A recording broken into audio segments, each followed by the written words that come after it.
الحمد للہ رب العالمین والصلاة والسلام علی اشرف الانبیاء والمرسلین وعلی آلہ واصحابہ اجمعین۔ قال اللہ تعالی وتبارک فی القرآن المجید والفرقان الحمید فی شان حبیبہ مخبرا وعامرا ان اللہ وملائکتہ یصلون علی النبی یا ایہا الذین آمنوا صلوا علیہ وسلموا تسلیما۔ اللہم صلی علی سیدنا و مولانا محمد معدن الجود والکرم صلاۃ و سلاما علیک یا سیدی یا رسول اللہ وعلی آلک و اصحابک یا حبیب اللہ۔ تمام حمد و ثنا، تعریف و توصیف اللہ جل مجدہ الکریم کی ذات بابرکات کے لیے، جو خالق کائنات بھی ہے اور مالک شش جہات بھی۔ اللہ جل وعلا کی حمد و ثنا کے بعد رسول رحمت، شفیع معظم، نبی محتشم، حضور ختمی المرتبت صلی اللہ علیہ وآلہ وسلم کے حضور ناز میں اپنی عقیدتوں، ارادتوں اور محبتوں کا خراج پیش کرنے کے بعد واجب الاحترام، ذوی الاحتشام، عالی مرتبت محتشم سامعین، سامعات، السلام علیکم ورحمۃ اللہ وبرکاتہ۔ موسم رحمت ربیع الاول کی بہاریں جلوہ ساماں ہیں، اور میں اور آپ حضور کے تذکار حسن کی خوشبو لینے موجود ہیں۔ آقا کریم علیہ السلام کے جمال جہاں آرا کی تابانیاں اور جلوہ سامانیاں ہمارے ذوق کی تسکین، قلب کا قرار، روح کی ٹھنڈک، ایمان کی تازگی، عشق و محبت کی نہضت کا سبب اور ذریعہ ہے۔ آقا کریم علیہ السلام کے فضائل، حضور علیہ الصلاۃ والتسلیم کے خصائل اور آپ کے شمائل بیان کرنا شروع سے ہی اہل ایمان کا طریقہ رہا ہے۔ خصائل حضور کی سیرت کے عنوان کو کہا جاتا ہے، فضائل حضور کی عظمت و رفعت حضور کے معجزات کا عنوان ہے، شمائل حضور کے اعضائے نور کا تذکرہ جاں فضا ہے، حضور کے حسن و جمال کی باتیں ہیں۔ آقا کریم علیہ السلام کے شمائل پر، خصائل پر، فضائل پر علماء نے بہت کام کیا، تصنیفات چھوڑی، محدثین نے اس عنوان سے باب باندھے۔ قیامت تک آنے والی انسانیت کے لیے حضور کی سیرت، حضور کے کردار کے عنوانات کتب میں نقش ہیں۔ حضور کی فضل و عظمت کے حوالے، حضور کے معجزات کا بیان، حضور کی رفعت کی کہانیاں اور آقا کریم کو اللہ کی طرف سے عطا کردہ مراتب جلیلہ کا بیان، یہ بھی محبوب موضوع رہا اہل علم کا، اہل محبت کا۔ لیکن حضور علیہ السلام کے شمائل، حضور کی صورت کا بیان، حضور کے حلیہ نور کی باتیں، یہ بھی ترک نہیں ہوئی۔ عمومی طور پہ ہم شخصیات کے کردار کے حوالے سے، ان کی عادات کے حوالے سے، ان کے خصائل کے حوالے سے، ان کی تعلیمات کے حوالے سے پڑھتے ہیں۔ ان کے شمائل کے حوالے سے اتنی زیادہ تفصیلات نہیں ہوتی، لیکن کائنات میں ذات رسالت مآب صلی اللہ علیہ وآلہ وسلم وہ ذات ستودہ صفات ہے جن کے شمائل کو اس تفصیل سے بیان کیا گیا کہ یہ بھی صحابہ نے بیان کیا کہ حضور کے سر انور اور مبارک داڑھی میں سفید بال کتنے تھے۔ آپ کو کسی کا اتنا محفوظ حلیہ نہیں ملے گا۔ حضور علیہ السلام کی زلفوں کے خم کیسے تھے، حضور کی رنگت سے لے کر کے حضور کے اعضائے بدنیہ کے توازن، حسن اور جمال کی کہانیاں آپ کتب احادیث میں، شمائل کی کتابوں میں بکھری ہوئی نظر آئیں گی۔ اور کیوں نہ ہو، جس کے حسن کے قصیدے میرے رب نے بھی بیان کیے ہیں۔ کبھی حضور کے چہرہ نور کا ذکر کرتے ہوئے والضحیٰ واللیل اذا سجا، کبھی حضور علیہ السلام کی مبارک زلفوں کا تذکرہ کرتے ہوئے حامیم، کبھی آقا کریم علیہ السلام کے مبارک ہاتھوں کا، کبھی دیگر اعضائے بدنیہ کا ذکر قرآن نے کیا۔ حضور کے سینہ اقدس کی کہانی قرآن نے بیان کی۔ حضور علیہ السلام کی مازاغ آنکھوں کا تذکرہ قرآن نے کیا، تو پھر یہ محبوب اور مرغوب موضوع کیوں نہ ہوتا۔ اور آقا کریم کو اللہ نے وہ جمال دیا تھا، وہ حسن عطا کیا تھا، وہ خوبصورتی دی تھی جو حضور کا ہی حصہ ہے۔ ویسے اللہ کا ہر پیغمبر، ہر نبی، ہر رسول خوبصورت ہوا۔ کوئی نبی ایسا نہیں ہے جو خوبصورت نہ ہوا ہو، یہ اللہ کا انتخاب ہے۔ آپ تو دکان پہ سیل مین بھی رکھیں تو اس کی باقی قابلیت کے ساتھ ساتھ اس کی شخصیت کو آپ دیکھتے ہیں کہ جو خوش شکل ہو، آنے والے کو متاثر کر سکے، باوقار لگے۔ تو جس کو اس نے نبی بنانا تھا تو اس کو اس نے یوں ہی یہ عظمت اور یہ رفت عطا کر دینی تھی۔ تو اللہ کا ہر نبی حسین، ہر نبی جمیل، لیکن جو جمال، جو خوبصورتی، جو حسن، جو شان و شوکت اللہ نے میرے اور آپ کے آقا و مولا حضور ختمی المرتبت کو عطا کی، وہ حضور کا ہی مقسوم ہے، وہ حضور علیہ السلام کا ہی حصہ ہے۔ سر انور سے لے کر پائے نور تک حضور کا ہر عضو بدن خوبصورتی کا مرقع اور جمال کا معیار ہے۔ خوبصورتی کیا ہوتی ہے، حسن محمد کو دیکھ لو۔ کوئی عیب، کوئی نقص حضور کے پاکیزہ وجود میں نہیں رکھا گیا۔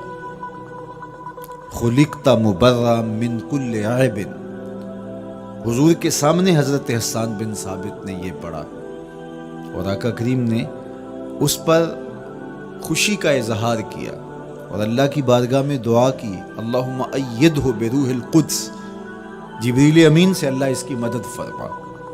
تو انہوں نے یہ بات کہی کہ آپ کو ہر عیب سے مبرہ رکھا گیا ہے، آپ کا پیکر نور، آپ کا وجود مسعود حسن و جمال کا ایسا مرقع بنایا گیا کہ جس میں کوئی نقص نہیں رکھا گیا۔ صوری حسن بھی عطا کیا گیا، مانوی حسن بھی عطا کیا گیا۔ حضور کے اعضاء کا جو ظاہری حسن تھا وہ بھی اپنی مثال آپ تھا، اور جو باطنی جمال اور باطنی حسن اور باطنی کمال عطا کیا گیا تھا وہ بھی اپنی مثال آپ ہے۔ اگر حضور علیہ السلام کے مبارک ہاتھوں کو جمال دیا گیا ہے، لیکن جو توانائی عطا کی گئی، جو طاقت عطا کی گئی، ید اللہ کے جو جلوے ان ہاتھوں میں رکھے گئے، وہ بھی ایک دل آویز کہانی ہے۔ اگر آنکھوں کی پتلیاں خوبصورت ہیں اور آپ کی مبارک آنکھوں کی چمک سے کائنات اس کو دیکھ کر کے مبہوت ہو جاتی ہے، مازاق کے کجلے اس میں رکھے گئے ہیں، لیکن اس کا معنوی حسن بھی دیکھیے کہ حضور بیٹھے مدینے میں ہیں اور جنت کا مشاہدہ کر رہے ہیں۔ وہ توانائی بھی عطا کی گئی کہ جس طرح روشنی میں دیکھا جاتا ہے، حضور اسی طرح اندھیرے میں دیکھتے ہیں۔ فرمایا صحابہ صفیں سیدھی رکھا کرو، مت سمجھو کہ میں صرف آگے دیکھتا ہوں، میں آگے بھی دیکھتا ہوں، میں پیچھے بھی دیکھتا ہوں، میں تمہارے رکوع بھی دیکھتا ہوں اور دلوں میں پیدا ہونے والے خشوع بھی دیکھتا ہوں۔ اقبال بولے اے فروغت صبح آثار و دہور، چشم تو بی نندائے ما فی الصدور۔ لوگوں کی نظریں تو سینے کے اوپر دیکھتی ہیں، اے آمنہ کے در یتیم، تیری نظر تو سینے کے اندر چھپے راز بھی دیکھتی ہے۔ تو صوری حسن بھی اور معنوی حسن بھی اللہ نے اپنے محبوب کو عطا کیا، اور اللہ جل شانہ نے وہ جمال دیا حضور کو کہ جو دیکھتا وہ دیکھتا ہی رہ جاتا۔ ایسی چمک، ایسی رعنائی، ایسی خوبصورتی اور ایسا جمال تھا، دیکھنے والے کہا کرتے ہیں اللہ اللہ، یاد آتا ہے خدا دیکھ کے صورت تیری۔ کتنے لوگ ہیں جنہوں نے صرف حضور کے چہرے کو دیکھا اور لبوں پہ کلمہ جاری ہو گیا۔ معروف نام حضرت عبداللہ بن سلام رضی اللہ تعالیٰ عنہ کا ہے۔ یہودیوں کے بہت بڑے حبر تھے، بہت بڑے عالم تھے۔ حضرت یوسف علیہ السلام کی اولاد سے تعلق تھا، اور اس معاشرت میں ایک وقار کی مسند پہ براجماں رہتے، لیکن جو ہی حضور علیہ السلام مکے سے ہجرت فرما کے مدینہ تشریف لائے تو یہ حضور کو دیکھنے آئے۔ با فضل الصدقہ اٹھا کر دیکھیے کہ ایک مناظرہ ترتیب دیا انہوں نے کہ ان سے یہ بات کروں گا، یہ سوال کروں گا، یہ اعتراض اٹھاؤں گا، لیکن جب حضور کی مجلس میں پہنچے اور آقا کریم علیہ السلام کے رخ زیبا کو دیکھا تو سارے سوال بھول گئے۔ رومی بولے اے لقائے تو جواب ہر سوال، حل شود ہر مشکلت بے کی لوکال۔ تیری ملاقات ہی تو سارے سوالوں کا جواب ہے، تیرا ایک بار دیکھ لینا ہی تو سارے مسئلے حل کر دیتا ہے۔ تو سوالات کا ایک ڈھیر اٹھائے لائے تھے، ایک گٹھڑی باندھ کے لائے تھے سر پہ رکھ کے، لیکن جو ہی حضور کو دیکھا تو وہ جو گٹھڑی باندھ کے لائے تھے اس کی گرہیں ڈھیلی ہونے لگی، پھر سوال تتلیوں کی طرح اڑنے لگے، اور حضور کو دیکھا تو کوئی سوال ہی باقی نہ رہا۔ اب آقا کریم نے فرمایا عبداللہ ابن سلام آؤ کدھر آئے ہو؟ یہ تو مناظرہ کرنے آئے تھے، سودا لینے کے لیے بازار گئے ہم، ہاتھ اس کے بکے جس کے خریدار گئے۔ لیکن جب آقا کریم نے پوچھا کہ آؤ کدھر آئے ہو تو انہوں نے کہا حضور میں آپ کا غلام بننے آیا، تیری تک کے ادامہ میں مرید ہو گئے، حضور کے ہاتھ پہ بیعت اسلام کر لی۔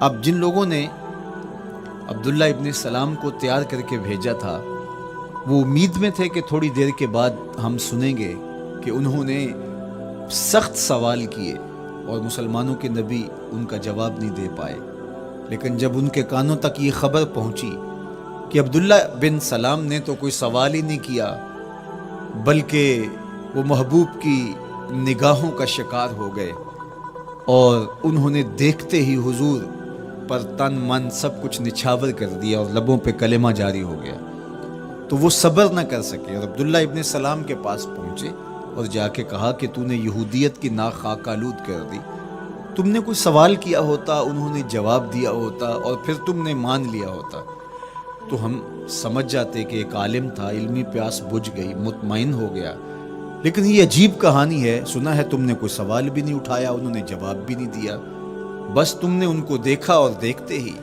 تمہارے لبوں پہ کلمہ جاری ہو گیا، تو یہ کیا کہانی ہوئی؟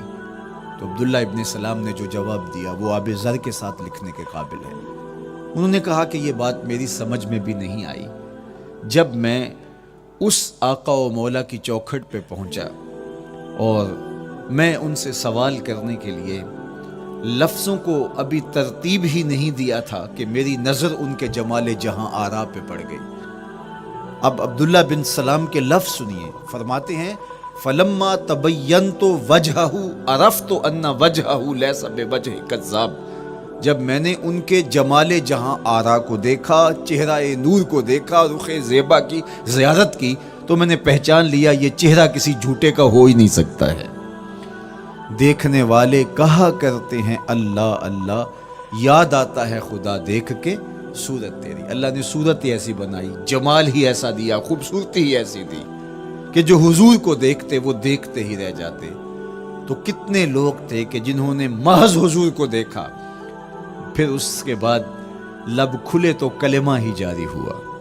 وہ خوبصورتی اور وہ جمال اللہ نے اپنے محبوب کو عطا کیا۔ آقا کریم علیہ الصلوۃ والسلام کا ایک ایک عضو بدن خوبصورتی کا مرقع تھا، بلکہ خوبصورتی کا معیار تھا۔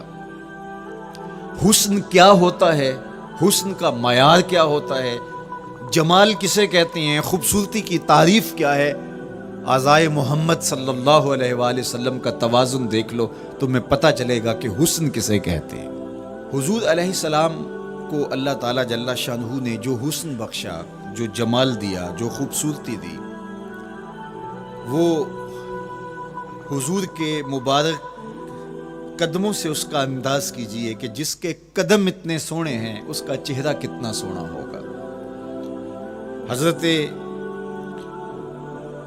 عبداللہ بن بریدہ رضی اللہ تعالی عنہ حضور کے مبارک قدموں کا ذکر کرتے ہوئے وصف جمال محمد کی کہانی چھیڑتے ہیں اور فرماتے ہیں کانا رسول اللہ صلی اللہ علیہ وآلہ وسلم احسن البشر قدما، کہتے ہیں کہ کائنات میں جتنے سونے قدم میرے حضور کے تھے کسی کے تھے ہی نہیں۔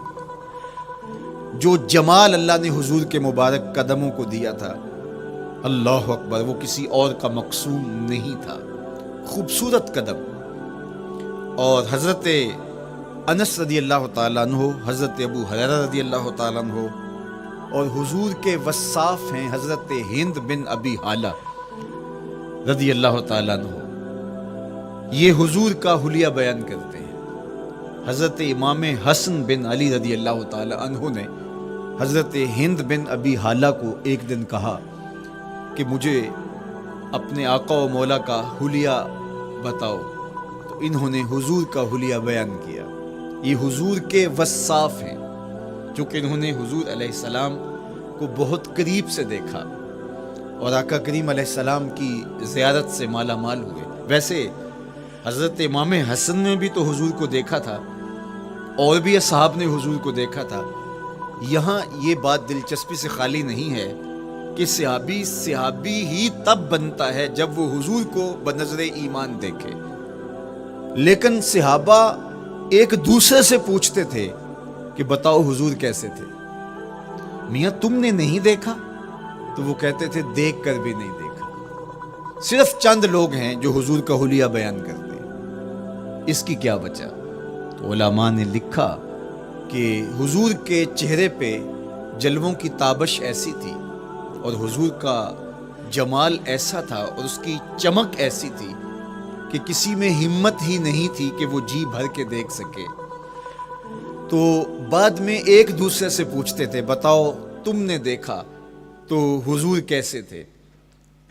اگر ان لوگوں کی تعداد میں آپ کو بتاؤں تو 3 درجن سے زیادہ نہیں ہوگی جو حضور علیہ السلام کے وصاف ہیں، حضور کے حلیہ نگار ہیں، جو آقا کریم علیہ الصلوۃ والسلام کی صورت کا نقشہ بیان کرتے ہیں۔ دیکھا 1,24,000 اصحاب نے ہے، لیکن جو وصف بیان کرتے ہیں، شمائل رسول کو بیان کرتے ہیں، ان کی تعداد 3 درجن سے زیادہ نہیں ہے۔ اور یہ بھی وہ لوگ ہیں جنہوں نے حضور کو بچپن میں دیکھا، جنہوں نے حضور کو سوئے ہوئے دیکھا، حضور کو بہت قریب سے دیکھا۔ حضور علیہ الصلوۃ والسلام کے پاس ان کا آنا جانا بہت زیادہ تھا، اس طرح انہوں نے حضور علیہ السلام کو دیکھا۔ حضرت حسان بن ثابت رضی اللہ تعالی عنہ فرماتے ہیں کہ میں جو حضور کا حلیہ بیان کرتا ہوں تو اس کا سبب یہ ہے کہ میرے پاس حضور کو دیکھنے کا ایک طریقہ آ گیا تھا. فلما نظرت الی انوارہ فودعت کفی علی عینی خوفا من ذہاب بصری. کہا کہ جب میں حضور کو دیکھتا تھا تو اپنی آنکھوں پر انگلیاں رکھ کے انگلیوں کی اوٹ سے دیکھتا تھا کہ حضور کے جلووں کی چمک سے میری آنکھوں کی بینائی نہ جاتی رہے. یہ کون کہہ رہے ہیں؟ حضرت حسان بن ثابت رضی اللہ تعالیٰ عنہ.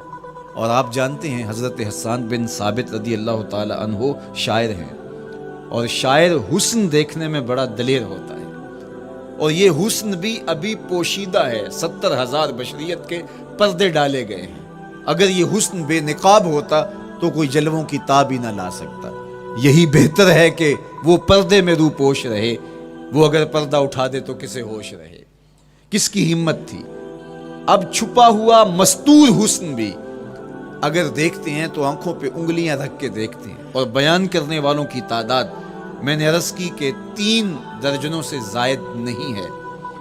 تو یہ وہ لوگ ہیں جنہوں نے حضور کو دیکھا. اب امام حسن پوچھ رہے ہیں حضرت ہند بن ابی حالہ رضی اللہ تعالی عنہ کو کہ آپ نے حضور کو دیکھا تو مجھے بتائیے میرے نانا کا جمال کیسا تھا. تو حضرت ہند بن ابی حالہ نے حضور کا حلیہ بیان کیا. تو جب حضور کے قدموں کی کہانی انہوں نے بیان کی تو حضرت ہند بن ابی حالہ نے کہا کان النبی صلی اللہ علیہ وآلہ وسلم شسن القدمین والکفین. حضور علیہ السلام کے مبارک قدم اور حضور کی ہتھیلیاں پر گوشت تھے. یہ حضور علیہ السلام کے مبارک قدموں کا جمال بیان کرتے ہیں. اللہ اکبر. اور حضور علیہ السلام کے قدموں کے بارے میں امام ترمذی جو شمائل میں حدیث لائے ہیں اس میں انہوں نے یہ بھی بیان کیا کان رسول اللہ صلی اللہ علیہ وسلم مسیح القدمین. حضور علیہ السلام کے مبارک قدم ملائم تھے، خوبصورت تھے، کھردرے نہیں تھے، کوئی پھٹن نہیں تھی. عمومی طور پہ قدم پھٹ جاتے ہیں اور ایڑیاں بہت سارے لوگوں کی پھٹ جاتی ہیں تو وہ خوبصورتی باقی نہیں رہتی. تو وہ کہتے ہیں کہ حضور مسیح القدمین تھے. اور جب آقا کریم علیہ الصلوۃ والسلام کے مبارک قدموں پہ پانی ڈالا جاتا تو وہ ڈھل کے نیچے چلا جاتا. یہ تھا حضور کے قدموں کا حسن اور حضور کے قدموں کا جمال. اچھا، آقا کریم علیہ السلام کی جو مبارک ایڑیاں تھیں وہ زیادہ پرگوشت نہیں تھی، ان کے اوپر گوشت زیادہ نہیں چڑھا تھا، اس لیے کہ ایڑیوں کا زیادہ پرگوشت ہونا ایڑیوں کے حسن کو زائل کر دیتا ہے. حسن کا مرقع ہی جمال مصطفیٰ ہے. تو اس لیے اللہ نے ایک ایک عضو کو تراش کر کے بنایا ہے، بلکہ پوچھ پوچھ کے بنایا ہے. جس طرح حسان بن ثابت رضی اللہ تعالی عنہ کہتے ہیں کأنک قد خلقت کما تشاء. محبوب مجھے تو یوں لگتا ہے جس طرح آپ کے رب نے آپ کو آپ سے پوچھ کے بنایا ہے کہ محبوب بتاؤ کہ میں آپ کے اعضاء کو کیسے توازن اور کیسے حسن اور کیسے جمال دوں. تو حضور کی مبارک ایڑیاں یہ پرگوشت نہیں تھیں. باقی حضور کے پاؤں پرگوشت تھے اور کوئی پھٹن نہیں تھی، بالکل نرم گداس اور بالکل جو ہے وہ ملائم تھے. اور جب پانی ڈالا جاتا تو پانی ڈھل کے نیچے 1 سیکنڈ میں آ جاتا. یہ اللہ نے محبوب کو حسن دیا. حضرت ہند بن ابی حالہ نے کہا کہ حضور کے مبارک تلوے جو تھے وہ درمیان سے اٹھے ہوئے تھے، ایڑیوں سے لے کر کے انگلیوں تک یہ تلوہ کہلاتا ہے، جو اس کا نچلا حصہ جو زمین سے مس کرتا ہے، اور اس میں جو درمیان والا حصہ ہے یہ اٹھا ہوا ہو اور بالکل پاؤں سیدھا نہ ہو تو یہ پاؤں کا حسن ہے. پاؤں کا بالکل سیدھا ہو جانا یہ پاؤں کے حسن کو زائل کر دیتا ہے. اس میں تھوڑا سا خم ہو، جب چلے تو انگلیاں اور پنجے کا جو ہے وہ آگے والا حصہ زمین پہ لگے اور ایڑی لگے، اور درمیان والا حصہ زمین پہ نہ لگے. تو یہ حسن ہوتا ہے کسی کے پاؤں کے تلوے کا. اللہ نے محبوب کے مبارک قدم کی پشت کو بھی حسن دیا، حضور کے تلووں کو بھی حسن دیا، حضور کی ایڑیوں کو بھی حسن دیا. سائل الاطراف، حضور کی مبارک انگلیاں قدرے لامبی تھی، اور یہ حسن ہوتا ہے. انگلیاں چھوٹی ہوں، ان کا قد پست ہو تو پاؤں کی خوبصورتی دکھائی نہیں دیتی، لیکن اللہ نے اپنے محبوب کی انگلیوں کو بھی ایک لمبائی عطا کر کے اس کو بھی ایسا جمال دیا تھا، یار جو پاؤں کو دیکھتا رہے وہ پاؤں کو ہی دیکھتا رہ جائے. اللہ اکبر. اچھا، بعض احادیث میں آتا ہے کہ حضور علیہ السلام کے مبارک تلوے جو ہیں، لیسا لہا اخمس، یہ لفظ ہیں کہ وہ اخمس نہیں تھے، یعنی وہ درمیان سے اٹھے ہوئے نہیں تھے. تو اس کا کیا مطلب ہے؟ یہ حضرت ابو ہریرہ رضی اللہ تعالیٰ عنہ سے جو مروی روایت ہے اس میں یہ ہے لیسا لہا اخمس. اور حضرت ہند بن نبی حالہ سے جو حضور کے مبارک تلووں کا حسن بیان کیا گیا ہے، تو اس میں یہ بیان کیا گیا ہے کہ حضور علیہ السلام کا مبارک قدموں کا تلووں کا حسن یہ تھا کہ وہ درمیان سے تھوڑے سے اٹھے ہوئے تھے، اور یہ خوبصورت پاؤں کا جمال ہوتا ہے. تو ان دو چیزوں میں علماء نے تطبیق کی ہے. اللہ ان علماء کی قبروں پر رحمت نازل کرے جو حضور کے حسن پہ، حضور کے جمال پہ گفتگو کرتے رہے، اور ایک ایک عضو پر انہوں نے کئی کئی صفحات لکھے اور کتابیں انہوں نے تحریر کی حضور کے جمال پر. اب حضرت ہند بن ابی حالہ رضی اللہ تعالی عنہ، انہوں نے تو حضور کو گھر میں دیکھا تھا. یہ حضرت خدیجۃ الکبریٰ رضی اللہ تعالی عنہا کے فرزند تھے ابو حالہ سے. اب انہوں نے تو دیکھا، اب حضور لیٹے ہیں تو انہوں نے حضور کے پاؤں کو دیکھا کہ درمیان میں ہلکا سا خم ہے اور یہ پاؤں کا جمال ہے. اب حضرت ابو ہریرہ رضی اللہ تعالی عنہ نے جو حضور کے پاؤں کو دیکھا تو یہ اندرون خانہ کا دیکھنا نہیں تھا. تو انہوں نے کیسے دیکھا؟ تو حضرت ابو ہریرہ سے مروی ایک روایت سے سمجھ آتی ہے کہ انہوں نے جو کہا کہ لیس لہا اخمس، کہ ان کے مبارک تلوے درمیان سے اٹھے ہوئے نہیں تھے بلکہ بالکل برابر تھے. تو اس کا کیا مطلب ہے؟ تو حضرت ابو ہریرہ سے ایک روایت مروی ہے، وہ فرماتے ہیں کہ جب حضور علیہ السلام کسی چٹان کے اوپر چلتے تو حضور علیہ السلام کا وہاں قدم پڑتا تو وہ اس چٹان کے اندر حضور کا قدم گھس جاتا، وہ موم کی طرح چٹان نرم ہو جاتی. اس طرح زمین پر بھی حضور چلتے تو مبارک پاؤں کا جو نشان قدم ہے وہ پورا دکھائی دیتا. تو حضرت ابو ہریرہ رضی اللہ تعالیٰ عنہ اس سے یہ سمجھے کہ حضور کے تلوے جو ہیں وہ برابر ہیں. تو علماء نے اس پر گفتگو کی ہے. ایک تو حضور جب چلتے تھے تو آقا کریم پورے زور سے قدم زمین پہ رکھتے تھے اور اس وقار سے چلتے تھے کہ جس طرح حضور اونچائی سے نیچے کی طرف اتر رہے ہوں. تو جب پاؤں کو جما کر کے زور سے رکھا جائے تو پھر جو ہے وہ نشان نیچے پڑتا ہے. یا اللہ اپنے محبوب کے لیے زمین کو اور پتھروں کو بھی نرم کر دیا تو پھر حضور کے تلووں کا نقش بھی زمین کے اوپر جو ہے وہ ہویدہ ہو جاتا. سلطان قاتیبائی نے ایک ایسا ہی پتھر جس کے بارے میں شنید تھی کہ اس پر حضور کے قدموں کا نقش موجود ہے، تو انہوں نے 20,000 دینار کے اندر وہ خریدا اور انہوں نے یہ کہا کہ جب میں فوت ہو جاؤں تو حضور کے قدموں کے نشان والا پتھر میری قبر کے سرہانے بطور کتبہ لگایا جائے. علامہ شہاب الدین خفاجی علیہ رحمہ لکھتے ہیں ہوا موجود الی الآن، وہ اپنے دور میں کہانی بیان کہتے ہیں وہ آج بھی سلطان قاتیبائی کی قبر کے سرہانے وہ پتھر نصب ہے جہاں حضور کے قدموں کے نشان موجود ہیں. اللہ اکبر. تو آقا کریم علیہ السلام کے مبارک تلوے، حضور علیہ السلام کی کم گوشت تراشی ہوئی ایڑیاں اور مسیح القدمین، حضور علیہ السلام کے ملائم نرم گداز پاؤں، ان کا حسن اور ان کا جمال، اور آقا کریم علیہ السلام کے قدموں کی انگلیاں جو قدرے لمبی تھی اور ان میں جو درمیان والی انگلی تھی وہ زیادہ لمبی تھی. اس پر حضرت میمونہ بنت کردم رضی اللہ تعالی عنہا اس انگلی کا حسن بیان کرتی ہیں. کہتی ہیں مجھے شوق ہوا کہ میں حضور کو دیکھوں، تو اپنے والد گرامی کے ساتھ حجۃ الوداع کے موقع پر میں بھی سعادت حج پا رہی تھی. تو حضور کو ملنے کے لیے جب ہم پہنچے تو آقا کریم اونٹنی کے اوپر سوار تھے، ناقہ پر جلوہ فراز تھے. تو میرے میں ہمت نہ ہو سکی کہ حضور کے چہرے کو دیکھ سکوں. ایسا جلوہ، ایسا جمال، اللہ اکبر، اور ایسا روب اور ایسی چمک چہرے کی اور تابشیں تھیں کہ میرے اندر ہمت نہ ہو سکی کہ میں حضور کے چہرہ نور کو دیکھ سکوں. اب آقا کریم اونٹنی پہ سوار تھے تو میں حضور کے مبارک پاؤں کو دیکھنے لگی. میں بس حضور کے پاؤں کا جمال اور خوبصورتی دیکھنے لگی، اسی میں کھو گئی. اب حضرت میمونہ بنت کردم رضی اللہ تعالی عنہا حضور کے مبارک قدموں کی ایک انگلی کا حسن بیان کرتی. اللہ اکبر. حضرت میمونہ بنت کردم سے یہی ایک روایت مروی ہے. ساری زندگی ان کے پاس سرمایہ یہی تھا. جب کسی مجلس میں جاتی تو وہ کہتی تمہیں بتاؤں حضور کی مبارک انگلی کا حسن کیا تھا. یہ سرمایہ ساتھ لیے لیے پھرتی کہ میں نے حضور کی انگلی کو دیکھا ہے, میں نے حضور کے قدم اور حضور علیہ السلام کے تلووں کی زیارت کی ہے. تو وہ اس حسن کو بیان کرتے ہوئے کہا کرتی تھی فما نسیتو فیما نسیتو طولا اصبع قدم السبابہ علی سائر اصابعہ.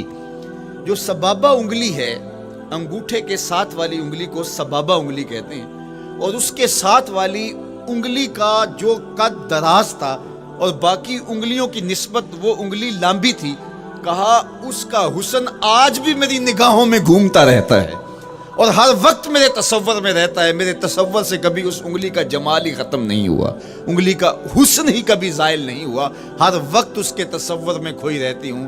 یار چہرے کے جمال کو کون بیان کرے گا, یہاں تو انگلی کا حسن بیان نہیں ہو رہا. ابھی وہ شعر پڑھا جا رہا تھا نا کہ قدموں پہ جبیں کو رہنے دو, قدموں پہ جبیں کو رہنے دو, چہرے کا تصور مشکل ہے. قدموں پہ جبیں کو رہنے دو, چہرے کا تصور مشکل ہے. جب چاند سے بڑھ کر ایڑی ہے رخسار کا عالم کیا ہوگا. جب چاند سے بڑھ کر ایڑی ہے رخسار کا عالم کیا ہوگا. تو اللہ نے اپنے محبوب علیہ الصلوۃ والسلام کو وہ جمال, وہ خوبصورتی اور حضور کے مبارک قدم. حضرت عبداللہ بن بریدہ رضی اللہ تعالی عنہ سے مروی روایت کان رسول اللہ صلی اللہ علیہ وآلہ وسلم احسن البشر قدمن, کہتے ہیں جتنے سونے قدم, جتنے من مونے قدم میرے حضور کے تھے, اتنے سونے قدم کسی اور کے تھے ہی نہیں.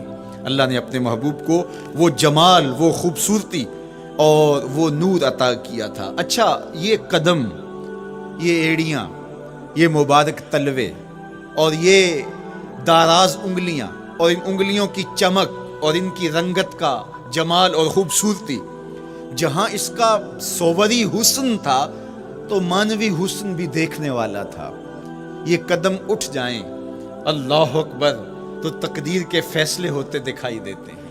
ان قدم کی اونچائی, ان قدم کی بلندیاں کہ عرش حق ان قدموں کے بوسے لے رہا ہے. اور میرے امام بولے زہ عزت و اے طلائے محمد, زہ عزت و اے طلائے محمد, کہ ہے عرش حق زیر پائے محمد. قدموں کا حسن وہ بھی دیکھنے والا اور قدموں کی بلندی اور اونچائی اور اس کی شان و شوکت وہ بھی دیکھنے والی. اللہ اکبر. آقا کریم علیہ السلام حضرت ابو بکر صدیق کے ساتھ, حضرت عمر فاروق کے ساتھ اور حضرت عثمان غنی کے ساتھ احد پہاڑ پر تشریف لے گئے. یہ حدیث آپ نے بارہا علماء سے سنی ہے. احد کی چھاتی پہ جب حضور کے قدم آئے اللہ اکبر تو وہ خوشی سے جھوم اٹھا, مقدر جاگ گئے, بخت بیدار ہو گئے. ان کے قدم جو کہ اس عاشق کی آنکھوں کی ٹھنڈک ہے, جب چھاتی پہ آ جائیں تو کون عاشق نہیں جھوم جائے گا. یہ تو حضور کے قدموں کے حسن کو بیان کیا جا رہا ہے. آپ کی روح رقص کر رہی ہے اور آپ کا دل جو ہے وہ ایک عجیب سرور اور کیف کی وادی میں اور ایک جو ہے وہ خوشیوں کے جو ہے وہ عالم میں نہال ہوتا چلا جا رہا ہے. لیکن یہ قدم جب چھاتی پہ آیا تو پھر احد, ظاہر تو پتھر ہے احد, لیکن حضور سے پتھر بھی پیار کرتے ہیں. فرمایا احد جبل یحبنا ونحبہ, احد ہم سے پیار کرتا ہے, پہاڑ ہے, پتھر ہے, لیکن ہم سے پیار کرتا ہے, ہم اس سے پیار کرتے ہیں. اس کائنات میں صرف سرکش انسانوں اور جنوں کے علاوہ کائنات کی ہر شے حضور سے پیار کرتی ہے, حضور سے محبت کرتی ہے. آؤ میں تمہیں پیار کی ایک اور کہانی سناؤں. مسجد نبوی ہے, آقا کریم تشریف فرما ہے, منبر پہ جلوہ فراز ہوئے. ابھی واز کا آغاز ہی کرنا چاہ رہے تھے کہ ایک جانب سے رونے کی آواز آنے لگی. صحابہ کہتے ہیں رونے والا اس درد سے روتا ہے کہ لگتا تھا کلیجہ پھٹ جائے گا. کنا قتل خلوچ, جس طرح اونٹنی کا بچہ بچھڑ جائے اور وہ اس کے غم میں, اس کی جدائی میں درد سے روکتی ہے, چیختی ہے, چلاتی ہے. رونے والے کا انداز درد ایسا ہی تھا اور لگتا تھا کہ جس طرح اس کا کلیجہ پھٹ جائے گا. صحابہ دائیں بائیں دیکھتے ہیں لیکن رونے والا دکھائی بھی نہیں دیتا، اور ماحول کے اندر اس طرح درد پھیل رہا ہے کہ سینوں میں دل لرز رہے ہیں، اور عجیب کیفیت طاری ہو گئی. حضور ابھی بیٹھے ہیں، خطبے کا آغاز بھی نہیں ہوا، اور رونے والا کیف و درد میں روتا چلا جا رہا ہے. فنزل النبی صلی اللہ علیہ وسلم عن المنبر، حضور ممبر سے نیچے تشریف لائے. صحابہ کی آنکھیں محو حیرت ہیں، استجاب کا عالم ہے. یہ کون رو رہا ہے اور اتنے درد سے رو رہا ہے اور دکھائی بھی نہیں دے رہا؟ آقا کریم ممبر سے نیچے جلوہ فراز ہوئے، ایک سمت بڑھے. کھجور کا خشک تنا پڑا تھا. آج پہلا دن تھا کہ ممبر حضور علیہ السلام کے لیے بچھایا گیا، ورنہ یہ خشک تنا دیوار کے ساتھ جو ہے وہ رکھا گیا تھا، اور حضور اس کے ساتھ ٹیک لگا کر کے واز کیا کرتے تھے. جب ممبر بن گیا تو اس کو اٹھا کر کے اب اس کی ضرورت نہیں رہی، ایک کونے میں ڈال دیا گیا. اب جو ہی حضور ممبر پہ تشریف فرما ہوئے تو اس خشک تنے کا کلیجہ لرز اٹھا، اور وہ ایسے روتا تھا جس طرح اونٹنی کا بچہ بچھڑ جائے اور وہ روتی ہے، اس طرح وہ خشک تنا رو رہا تھا. اس تنے ہنانا در ہجر رسول زار می نالت چو ارباب عقول. جس طرح عقل والے، جس طرح جو ہے وہ فہم و ادراک رکھنے والے لوگ روتے ہیں درد سے، وہ رو رہا تھا. آقا کریم علیہ السلام اس کے پاس گئے اور اس کو اپنی آغوش میں سمیٹ لیا. بچھڑا ہوا بچہ جب اپنی ماں کو ملے تو اس کی ہچکیاں بن جاتی ہیں، اس کی گھگھی بن جاتی ہے، تو یہی کیفیت اس کی ہو گئی. اور آقا کریم اپنا دستے رحمت اس کے اوپر پھیرتے چلے جاتے ہیں. بتدریج اس کی سسکیاں، اس کے رونے کی آواز کم ہوتی چلی جا رہی ہے. آہستہ آہستہ وہ خاموش ہو گیا. حضور پھر دوبارہ تشریف لائے اور ممبر پہ خطبہ دینے سے قبل صحابہ کی آنکھوں میں استجاب کا عالم دیکھا، حیرت کی فراوانی دیکھی. فرمایا کہ تم جو سوال کرنا چاہ رہے ہو، جو تمہاری آنکھوں میں پوشیدہ سوال ہے، میں اس کو اچھی طرح جانتا ہوں. لو لم افعل ہاکذا لحن الی یوم القیامہ. اگر میں ممبر سے اتر کے اپنے عاشق زار کو یوں تسلی نہ دیتا، یہ قیامت تک یوں ہی روتا ہی رہتا. حضرت محمد بن سیرین رضی اللہ تعالیٰ عنہ کہا کرتے تھے کہ حضور کی محبت میں ایک خشک تنا بھی زار و زار روئے تو جس کے سینے کے اندر محبت بھرا دل ہے تو وہ حضور کے عشق میں آنسو کیوں نہیں بہائے گا؟ حضور کی یاد میں اس کی آنکھیں آنسو کا خراج کیوں نہیں دیں گی؟ تو وہ خشک تنا حضور کی محبت میں رو رہا ہے. اب ہے یہ پتھر، لیکن میرے حضور فرماتے ہیں کہ یہ پہاڑ مجھ سے پیار کرتا ہے اور میں اس سے پیار کرتا ہوں. اب حضور اپنے اس محب کے گھر تشریف لے گئے اور اس کی چھاتی پہ قدم رکھا تو وہ خوشی سے جھوم اٹھا. فضاربا برجلہ ہی، اپنا مبارک پاؤں زور سے مارا. فقال اسبت احد فانما علیک نبی و صدیق و شہیدان. فرمایا احد ٹھہر جا، تیرے اوپر اللہ کا ایک نبی ہے، ایک صدیق اور 2 شہید ہیں. تو حضور کی مبارک ایڑی کے لگنے کی دیر تھی، حضور کے قدم کی ضرب کی دیر تھی کہ اس کا زلزلہ تھم گیا. میرے امام بولے ایک ٹھوکر سے احد کا زلزلہ جاتا رہا، ایک ٹھوکر سے احد کا زلزلہ جاتا رہا. رکھتی ہیں کتنا وقار اللہ اکبر ایڑیاں. زلزلہ آ گیا اس کے اوپر، وہ جھومنے لگا، لیکن حضور نے اپنا مبارک قدم مارا اور وہ ٹھہر گیا. اللہ اکبر. تو یہ پہاڑ آج بھی اس شاک جب شہر مدینہ میں حاضر ہوتے ہیں تو وہ احد پہ تو ضرور جاتے ہیں. حضرت امیر حمزہ کے مزار پہ حاضری دینے کے لیے اور اس جبل احد کو دیکھنے کے لیے. اور یقین جانیے گا جبل احد کو جب ہم دیکھتے ہیں تو عجیب کیفیات میں ڈوب جاتے ہیں. میں تو وہاں دوستوں کو کہا کرتا ہوں کہ آج پورا مدینہ بدل گیا ہے. یعنی اس کی وہ صورت، وہ کچے مکان، وہ گروندے، وہ گھر، وہ کوچہ و بازار، وہ کچی سڑکیں، وہ ماحول آج وہ آپ کو نظر نہیں آ رہا. جہاں کچے مکان تھے جن کے اوپر چھت کھجور کے پتوں کی پڑی تھی، وہاں عالی نصب پلازے آپ کو نظر آتے ہیں. فلک بوس آپ کو ہوٹل نظر آتے ہیں. وہ کچی سڑکیں آج آپ کو وہاں دکھائی نہیں دیتی، وہاں تارکول کی بچھی ہوئی سڑکیں دکھائی دیتی ہیں. خوبصورت پتھر لگے ہوئے آپ کو نظر آتے ہیں. وہ ممیاتی ہوئی بکریاں، وہ جگالی کرتے ہوئے اونٹ آج آپ کو وہاں دکھائی نہیں دیتے. وہ ماحول آپ کو نظر نہیں آتا. تو پرانا مدینہ اگر ڈھونڈنے نکلیں بھی تو ظاہر ہے اگرچہ ان پختہ اور خوبصورت عمارتوں کے اندر بھی عکس جمال محمد کا پڑ رہا ہے، لیکن وہ پرانا دور اگر آپ تلاش کرنا چاہیں تو وہ آپ کو وہ چیزیں نہیں ملتی۔ لیکن جب آپ احد پہ جاتے ہیں تو میں دوستوں کو کہتا ہوں اس احد کو جی بھر کے دیکھ لو، اس پہ ڈائریکٹ میرے حضور کی نظریں پڑی ہوئی ہیں، یہ بدلا نہیں، یہ 14 صدیوں سے جیسا تھا آج بھی ایسا ہے، اس پہ میرے حضور کی نظریں ڈائریکٹ پڑی ہوئی ہیں، اور آقا کریم علیہ الصلوۃ والسلام نے اس کو یوں دیکھا ہے۔ تو یہ احد حضور سے محبت کرنے والا ہے، حضور سے پیار کرنے والا ہے، اور اس پیار کی وجہ سے یہ پتھر قیامت کے دن جنت میں جائے گا، یہ پہاڑ جنت میں جائے گا۔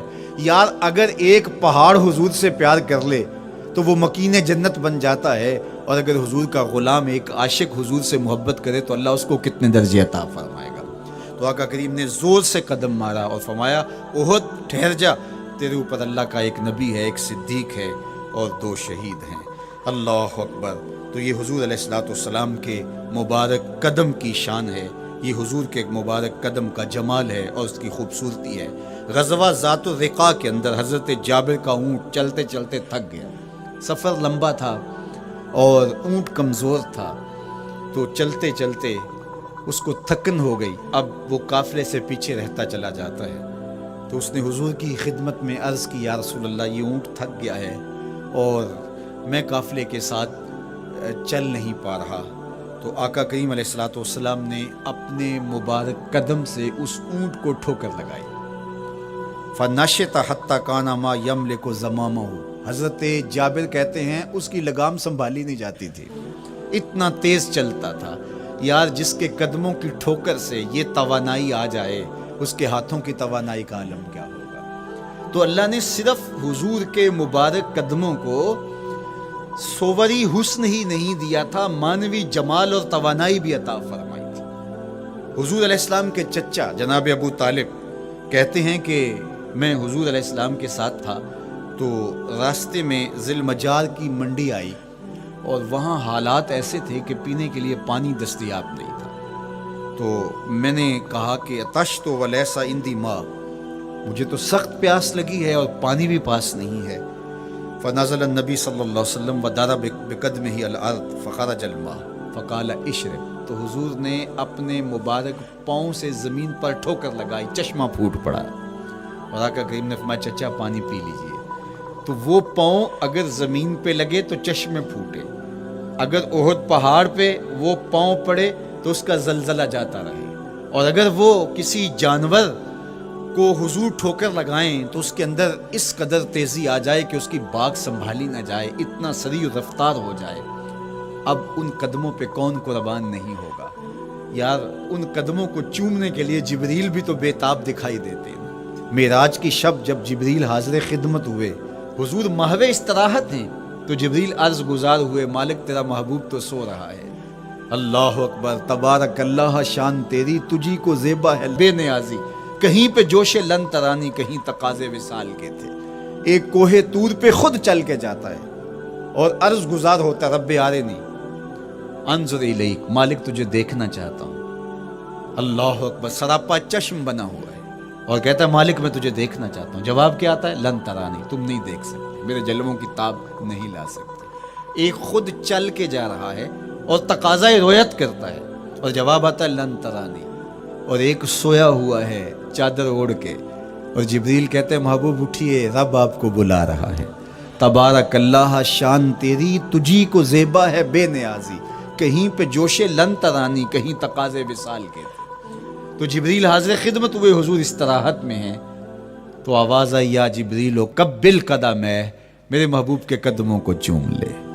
اب جبریل حضور علیہ السلام کے قدموں کو بوسے دے رہے ہیں۔ کسی نے جبریل سے تصور کے عالم میں پوچھا، حضور کے قدم چومے، حضور کے تلووں کو بوسے دیے، بتا کیفیت کیا ملی؟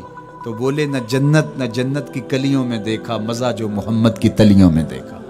وہ سرور وہاں جو نصیب ہوا۔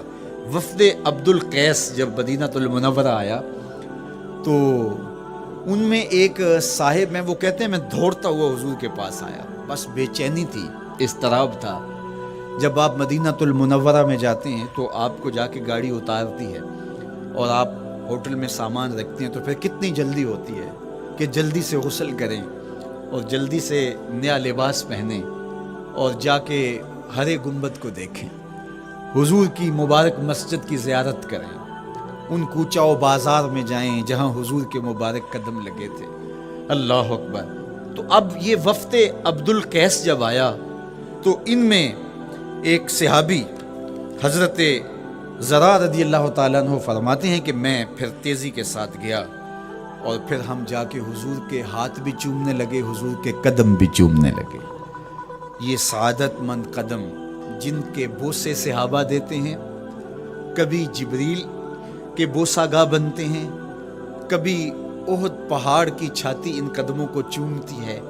یہی قدم ایک موقع ایسا آتا ہے یاد خدا میں، اللہ کے شکرانے میں، نماز میں لمبے قیام میں سوج جاتے ہیں، اور میرا مالک کہتا ہے اے چادر اوڑھنے والے، ساری رات جاگا نہ کر، کبھی سو بھی لیا کر۔ اللہ اکبر۔ تو یہ حضور علیہ السلام کے مبارک قدموں کا جمال اور مبارک قدموں کا حسن اور خوبصورتی ہے۔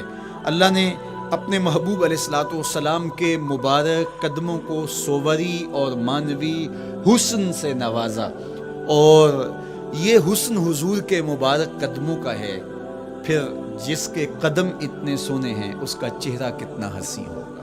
ایک سوال اٹھ سکتا ہے کہ حضور کے حسن کو بیان کرنے کا مقصود کیا ہے؟